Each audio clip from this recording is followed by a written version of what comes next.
So how do you give yourself permission to work less? Well, that's what we're going to discuss in today's vlog. Oh look, I'm working too much. I'm working too many hours. I'm feeling stressed out. I'm screwing up whatever I'm typed on my Google Doc here, but it's all good because my point here is that it is very important that you give yourself permission to simply work less. I want you to ask yourself a question. Why do you work as hard as you do? Why do any of us work hard any of the time? I'll give you a hair past a freckle on a mole to answer that. That's an old saying. I frankly don't know why people work so hard, because if you are working a 70-hour week, that is not a badge of I'm so awesome, I work so hard, I'm so busy. That's a badge of I'm not working smart. I'm not working effectively, and I clearly don't have my priorities or boundaries worked out. And I'm frankly sick and tired of people telling me, oh, I can't make this because I'm so busy, or oh, I've been working so much this week. I'm like so incredible. I don't know why I just became a Valley girl. It's pissing me off. There are too many role models out there, that are making this seem like it's a really good thing. That if you are doing that, you are clearly on the road to success. Well, stop. Hammer time. That is absolutely, unbelievably untrue. So I'd like you to really take a deep look at why you're working so hard. Is it ingrained in you since you were a kid? Did you see your parents working really long hours and they used to tell you that you have to work as hard as you can to earn as much money as you can to be able to survive in life or to lead a good life? So is this a limiting belief or a story that has been deeply embedded since you were a kid?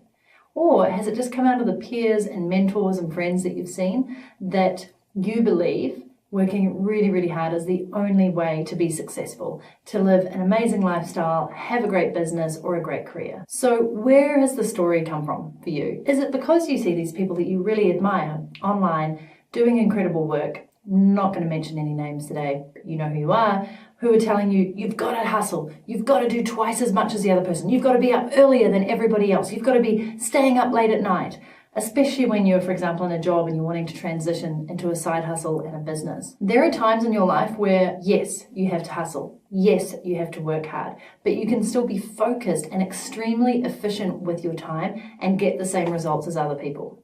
I know for a fact that when I sit down in the co-working barn behind the studio, that if I have a blank day ahead and I know I can create, write, produce, strategize, if I don't block out time and limit my day, so for example, say at 2 p.m. I'm taking the day off, or I'm taking my dogs on a walk, or I'm going on a hike, or I'm going to go and have a massage, I will spread the work out to fit that day. Time constraint? Healthy. Long day if you don't have any boundaries.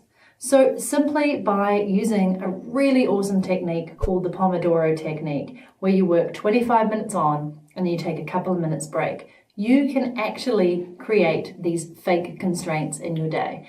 And it is incredible how much work you can get done. You can be twice, 3 times, 4 times, 5 times as productive as the person next to you just by putting these fake constraints on your day. And what do I mean by fake? Well, if you have a whole 8 to 10 hours ahead of you, no meetings, no appointments to split up that day, you will, as I said, you'll waste your time, you'll procrastinate, you'll be on social media, you'll be online, you'll be taking extra time to eat lunch or stretching things out. Whereas if you start a timer on your phone, on your watch, on a really cool tool like Toggle, then you're going to batch your hours into something far more effective for you.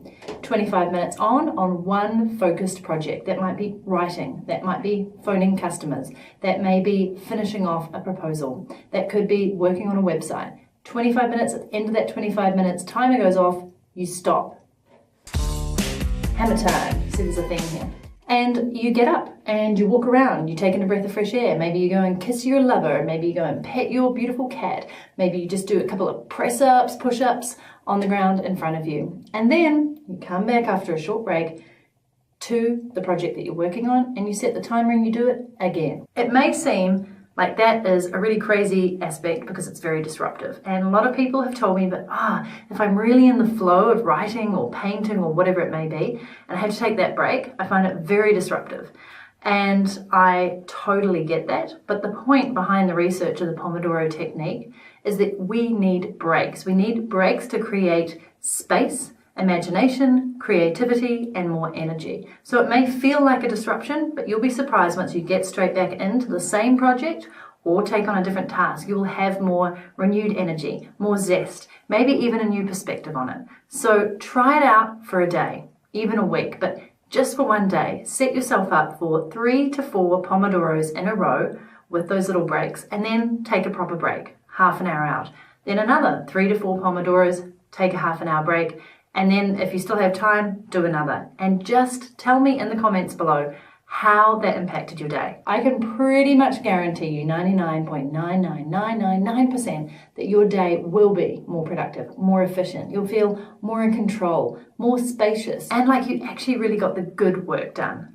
Because at the same time as just creating these false targets and false condensed time sets for you, it also makes you focus on what's important, because you're not just going to do a Pomodoro around something that you think you need to do. You're going to go, okay, well, if I'm going to do 6 of these today, what do I actually want to achieve by the end of today? So actually, it helps you in 2 ways. It compresses your time so you're more efficient in the time that you have.